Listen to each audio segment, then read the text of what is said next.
Hello and welcome to the Stack Magazine's podcast. My name is Stephen Watson and I run Stack, the subscription club that delivers a different independent magazine to your door every month. Now, I spend virtually all my time reading independent magazines and writing about them and talking about them, but the nature of independence means that there's just no way of staying on top of it all. There's no single organisation that represents all independent publishers. So every now and then I come across a really interesting magazine and realise that it's actually been around for years and I just never come across it.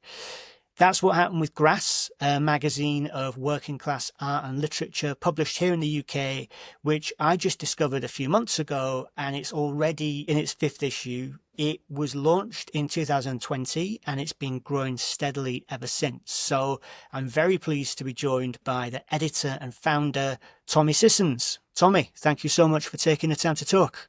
Thank you very much for having me. So, okay, give us some background on this. So is it right that you started in 2020? Yeah, the first issue came out in 2020, just after the lockdown. We started formulating the idea, at the end of 2019. So I count it as its 5th year at the moment, yeah. Okay, so that's interesting. So this magazine actually started before lockdown, because there's all these magazines that came out as a direct result of the lockdown, because, people suddenly found they had more time on their hands and they could do a thing. But it sounds like you'd actually started working it before that all happened. Yeah, it's something that had been formulating, I suppose, quite naturally for a number of years. So it started when me and my then housemate Matt Wilson, we'd been to uni together, and then we started living together in Lewisham, and we were both very, very passionate about class issues, both working class. Both had studied the same literature course at uni, and talked a lot about class, a lot about politics, and those conversations naturally sort of led to, we want to collaborate in some way creatively. And that turned itself eventually into a magazine, which sort of branched out towards the end of 2019 when I met 2 artists. I met Corbin Shaw and Marcus Nelson at a nightclub event that all 3 of us were doing. And at that point, thought these lads are amazing. Let's get them on to help with the art side of things. And then we put out the first issue, which landed right in the middle of lockdown. And I think it was the end of March. It must have been end of March, start of April. And it took off from there. Really, I was really chuffed with it. People really got behind it, and they've stayed behind it ever since. So yeah, lovely. So the magazine as it exists now is this staple bound, sort of A4 format. As I say, this is the first that I've seen. So talk me through it. Did you start at this, or did you start with some of the format and kind of work towards it? It started half the size. So we started off at an A5 saddle stitched again. And it was very much, it starts as a sort of DIY project. It lends itself to sort of zine culture. It comes from the same sort of tradition as all the sort of DIY punk mags of the 70s, the 80s.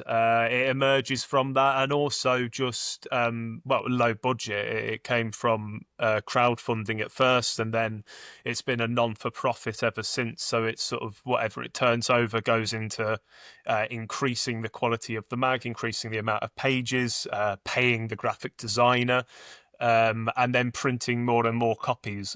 So it sustains itself, and it's only really been in the last couple of years that it started increasing in terms of the money that it's made, to the point that we can now upscale it to an A4 mag, which makes such a difference. It feels a lot more professional. It feels very satisfying for it to be that large and to take up that space on a bookshelf. It makes more of a statement, I believe. Totally, yeah. And looking at the binding on this magazine, I'm going to say you probably couldn't have fit any more pages into this thing. I don't think that staple would go through any more pieces of paper. Yeah, maximalism. maximalism. I want to. There's so much. It could have been twice the length of it as well. There's so much good stuff gets contributed every time, and I'm always gutted that there's so many good artists, writers, photographers that can't get involved in any one particular issue, and you hope to have them in the next. But yeah, we're very much a maximalist publication. I mean, like, you definitely give the sense with the magazine that you've got loads to say. Do you know what I mean? Like like part of, I think, that feeling of, this magazine that's literally like bursting at the seams is like there's a lot to talk about here. So like, what was it? You were saying that you and Matt, your housemates, like, you knew you wanted to make something about working class stories in the first place. Like, what was it that put you onto this before a magazine was even in your mind? I suppose.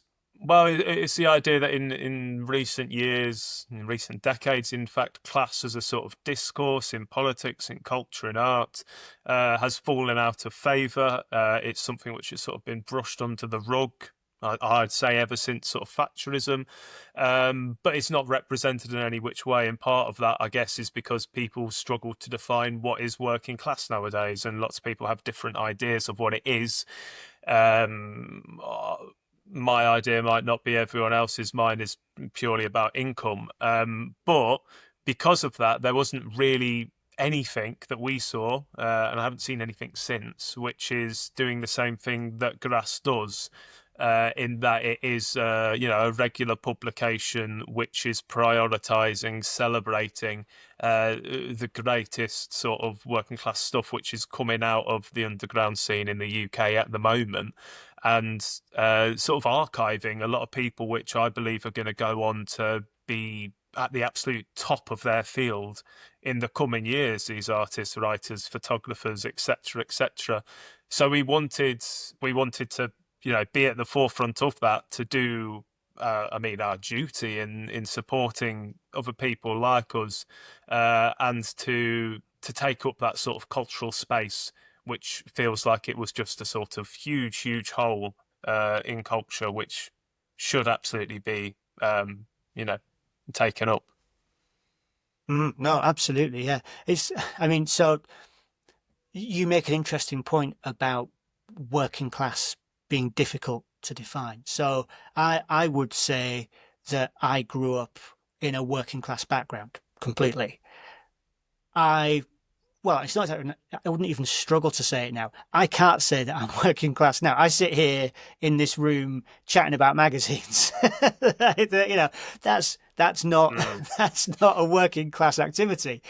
But clearly, there's a bunch of stuff that is in my head that informs the way that I see the world. That is, that's never gonna go away. It's never gonna change. Who do you see as the readership for this magazine? Who are you speaking to?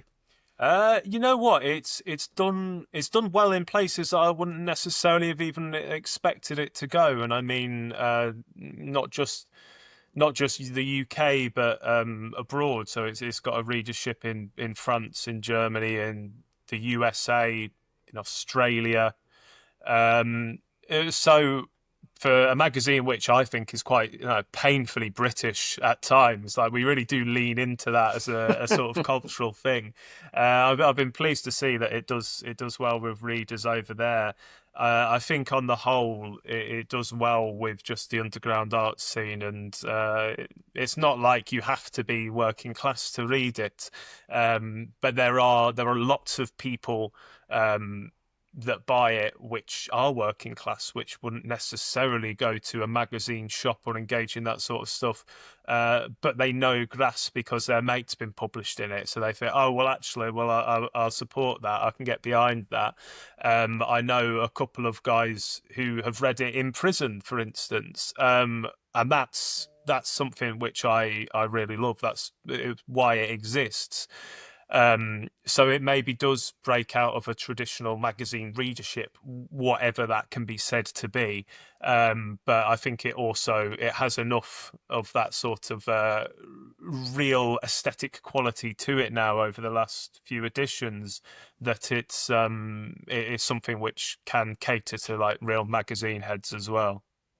Totally, yeah. I mean, I think it's notable that, look, the people who make independent magazines, they tend to be white. They're more white than they are anything else. My experience, the people I come across, they tend to be middle class because, it's an expensive thing to do to make these magazines. Mm.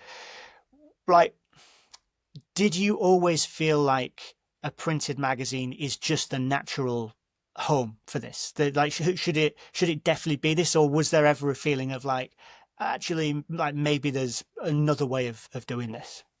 Do you mean like online or? Well, yeah, I mean, look, I suppose I'm always really interested in why people decide to make a print magazine now, Mm. because there are so many other ways of getting your ideas out into the world. And like, that could be a podcast, or it could be videos, or like, any number of different things. It's like, if you're printing, that's a real decision. Like you're not just sort of slipping into this as like, oh, I Mm. suppose we'll make a print magazine. Yeah, sure. So, I mean, well, my background's entirely literary. I'm a writer, poet, playwright, novelist, etc. And Matt also is a writer. So our background is in literature. With publications in our world, things take a long old time to come about. And if you're trying to do commentary on something which is taking place in the here and now, reacting to, current events, for instance, you want to turn it out as quick as you humanly can. Now, obviously, Grass is biannual, so it's not like it comes out once a month. However, that sort of sense of urgency is what print magazine allows us to accommodate for more, the sense of capturing the moment, however it feels, every 6 months. Also, just I'm an old man at heart, and I bloody love holding something in my hand. Getting it off the internet's all well and good. On my day-to-day life, I will do that. But I've got too many books to bloody possibly deal with. I'm looking at them and they're practically falling on my head at the moment. And I like living like that. I like having these physically nice, aesthetically attractive things in my hands.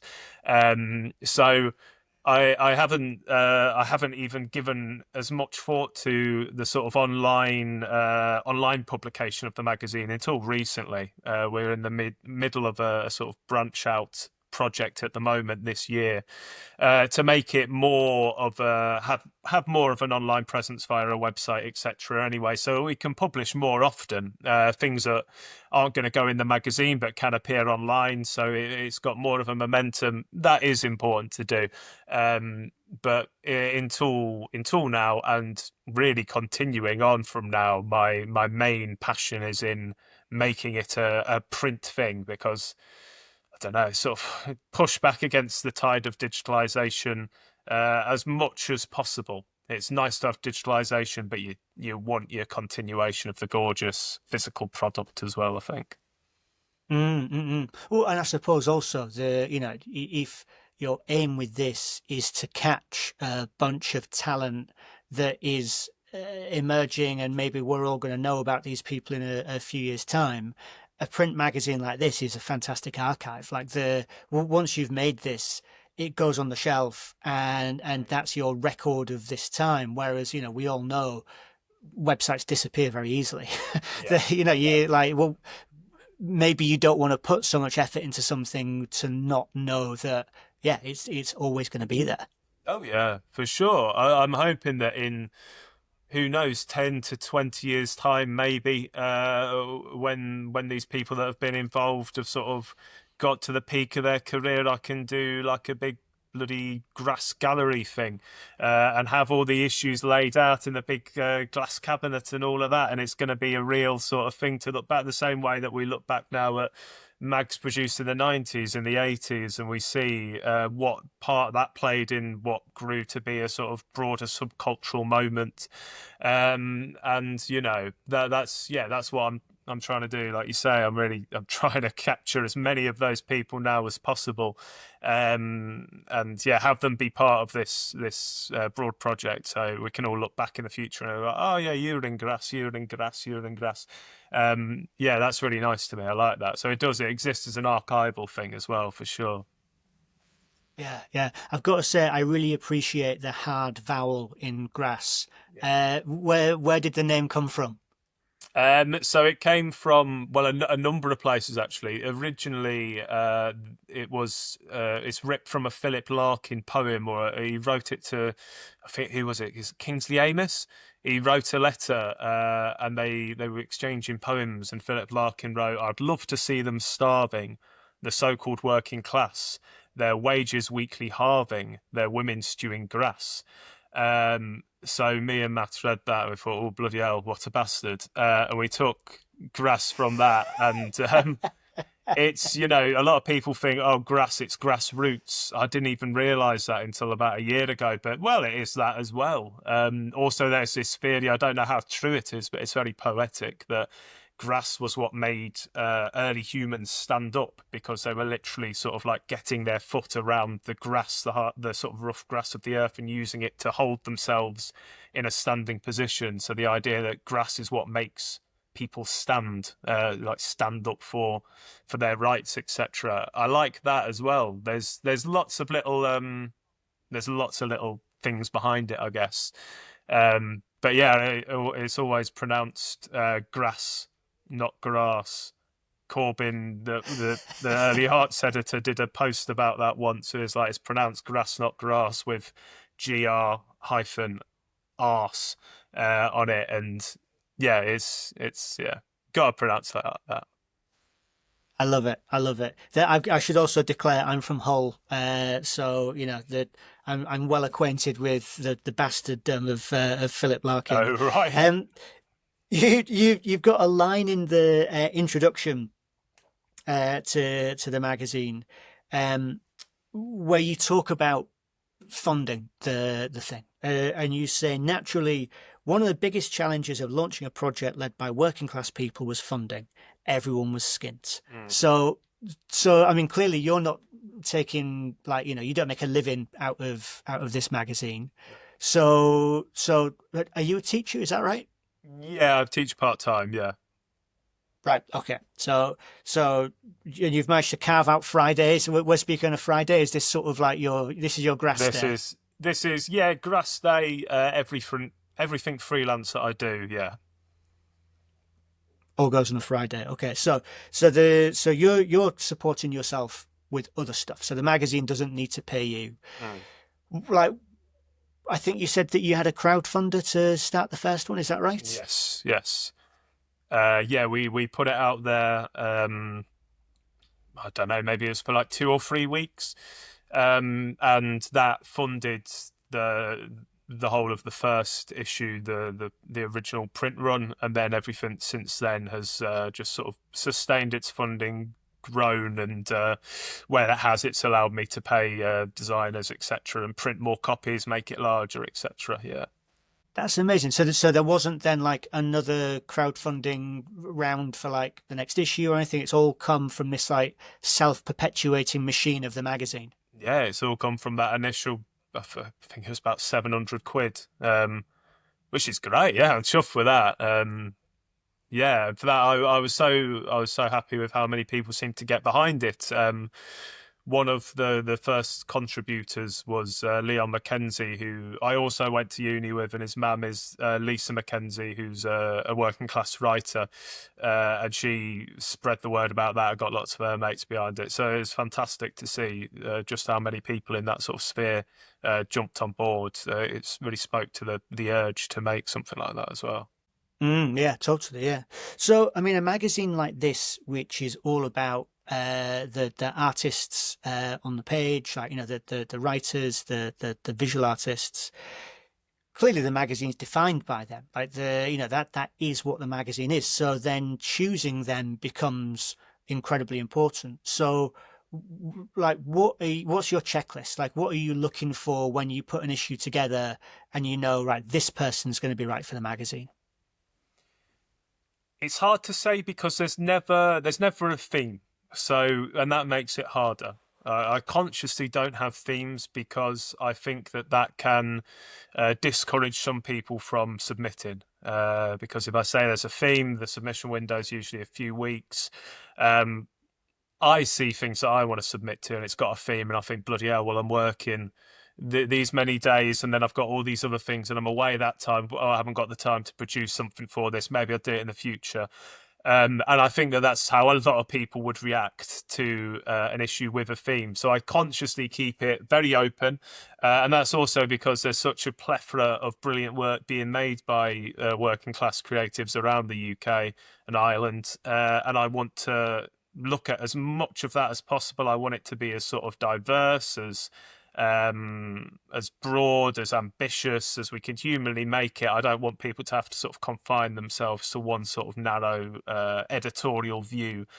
And a lot of the time people are producing work which is speaking to the current moment anyway. So it's nice to see a million different voices speaking about different things. It gives you more of a holistic view of what's going on. Because of that, it makes it really hard to select people.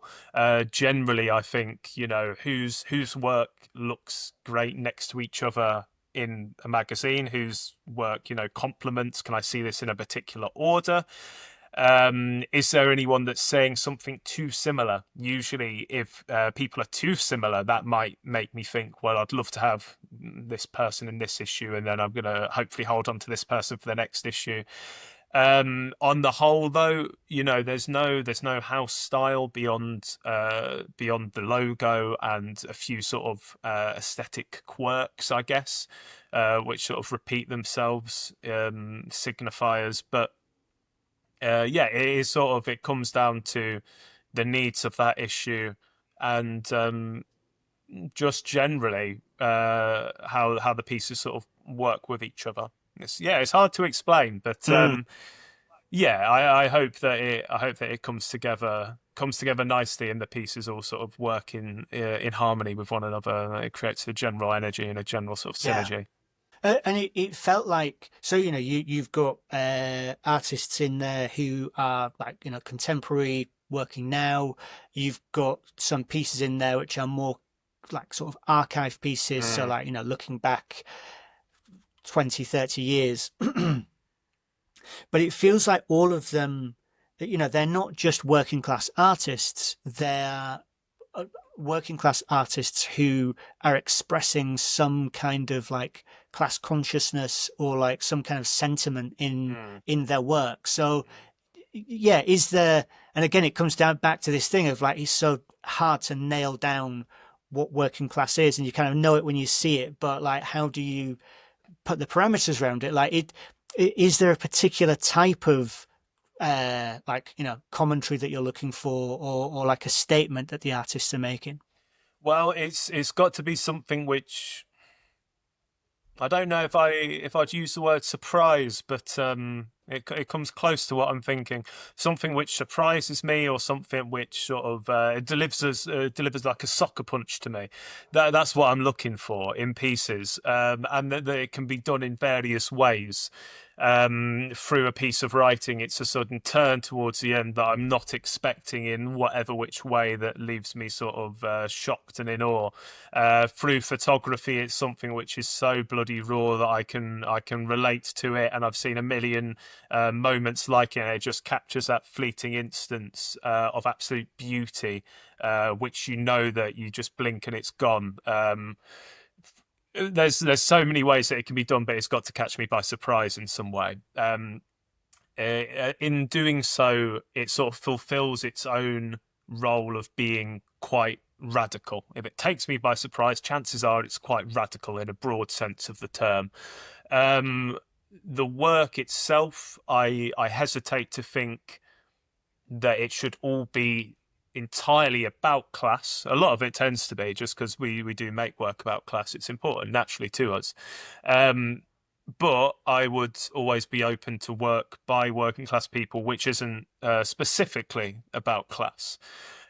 So we've had work which is more focused on sort of mental health. We've had work which is more focused on memory. We've had work which is focused on geopolitics and nothing necessarily to do with the UK. It's, focused on things going on across the ocean. It's mainly a case of allowing working class people to have a space in which they can express themselves in whatever way they want, talk about whatever they want, and that's supported. So it's not a particular style that I'm after, but it's a particular reaction which I'm seeking to get from that work, which is the most important to me. Yeah, yeah. And then I suppose related to that, so you're a poet. You have a couple of poems in here, but it feels like you're sort of restraining yourself. It's almost like, look, okay, I'll put some bits in, but this isn't like the Tommy show. Like Yeah, yeah. it's almost like, it's like using that space to give a platform. Yeah, yeah. I mean, I'm always going to slot one or two pieces in from myself, but on the whole, I've got I've got a lot of work which I'm like holding on to for various things, and it's not about me at the end of the day in the slightest. I enjoy working with new people, and bringing their ideas to the fore as well. I get excited seeing also what sometimes happens with grass contributors after an issue's come out, where I find out that somebody's read their work or seen their work in the issue, and they've got a commission off the back of it, or they've been invited to partake in some event off the back of it. That's what it's about. That's the most important mission of the project. While it can do that, I'm incredibly proud and honoured to be able to contribute in any way towards helping people which have had similar challenges to myself, and which are going to go on and do amazing things. Yeah. And I imagine that, like, because of the circles that you're moving in terms of, like, your writing and stuff, you must then also come across a bunch of people who you end up thinking like, oh, that would, like, your work would really fit in grass. There's a piece in this issue called Quad, which that was my favorite from the issue, and it's this story about like a boy in his quad bike, but it's also presented like with the spread kind of quartered, so like it's quite sort of visual as well as the story. Mm. Did like it feels like, because something like that is, it's almost sort of like there's almost like a concrete poetry sort of to it, but like where Yeah. the text is like sort of the way the text is displayed is kind of telling the story. Did Jim have input in how that happened? Did he come to you going like, look, I see this as like displayed like this, or was that something that you and the designer figured out? That was that was Jake. That was Jake, the designer, Jake Buckley, largely. When Jim submitted it to me, it was. I mean, it's naturally structured in quite a sort of blockish way on the page, but I think that was accentuated by Jake. It is quite sort of it's concrete. It's almost concrete poetry. I agree in the sort of way that it gestures to the sort of shape of a quad. It's not quite, but not in like an obvious way, but it gestures to that. Jake's got a fantastic eye for things like that. And yeah, Jim's bloody brilliant. I've got his book in front of me actually. I met him doing a sort of conversation, an online conversation like we're doing now about this time last year. And yeah, he does amazing work. So it's well worth people listening to this checking out his work, Jim Gibson. So look, it feels like you've reached an important point with this issue. By the way, on the cover, so I first read this as a gravestone, but then I think that's a mistake. Is this like sort of a mile marker or something? Yeah, that's exactly it. Yeah, and it comes from so Jake's in the Yorkshire area. He's from, oh, where's he from? The Colne Valley or the Spen Valley, over towards Huddersfield. And around there's lots of those mile markers which sort of pop up. It's such a nice playful touch with the little arm pointing out towards the nearest pub or the whatever it may be. And it's there because issue 5 is the milestone. So that's what we sort of informally call it. It's not actually written anywhere in the mag, but that's the title of it, the milestone, just because it's nice to have 5 issues out. So yeah, it's got an aesthetic theme in that sort of sense, even if it's not themed in terms of content. Okay, all right. So it's good to know that so you're thinking of it in that sense as well. As you say, this one's bigger. It's like more kind of magazine-y. I guess it's not a coincidence that this is the one that I finally came across it. Yeah, I probably will have looked at it in the past and just looked past it. So okay, you've got to this point. Do you have a sense of what comes next? Are you at the stage yet of thinking about issue 6? Very early stages. So as I mentioned, we are in a sort of multimedia expansion at the moment. We've just been given a studio residency with Set Lewisham for the coming month. So we've been in there a month at the moment, getting the space set up so that people can come in there that are working on grass with me to do all sorts of things. We're going to be shooting some stuff this weekend. I can't say too much about it at the moment, but mainly trying to work with people also that we can't represent fully in print format. So, for instance, I can't do justice as much as I'd love to musicians or to actors, actresses, to filmmakers or theatre producers in the print format, because it's it's interactive. It demands media sort of coverage to be fully appreciated. So I want Grass to be able to work with those people because there's such a goldmine there of really talented people that I know that I just haven't been able to work with yet. So that's what we're looking at the moment, is branching out into those different areas. And then towards the end of this year would be, looking to have, Grass 6 out by the end of this year, definitely. So I've got a few ideas for contributors for that I'd love every issue I invite to 3 people to contribute specifically. And I'm excited. I think we can keep it at a sort of a real good high standard now that we've sort of reached this benchmark. And there's other ideas that I shan't say too much on it yet because it's early days, but I'm excited. A lot of good stuff to come, definitely.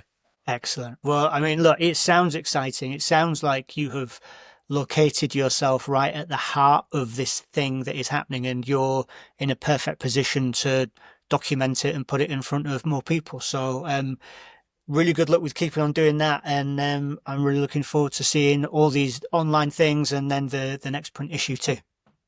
Thank you very much.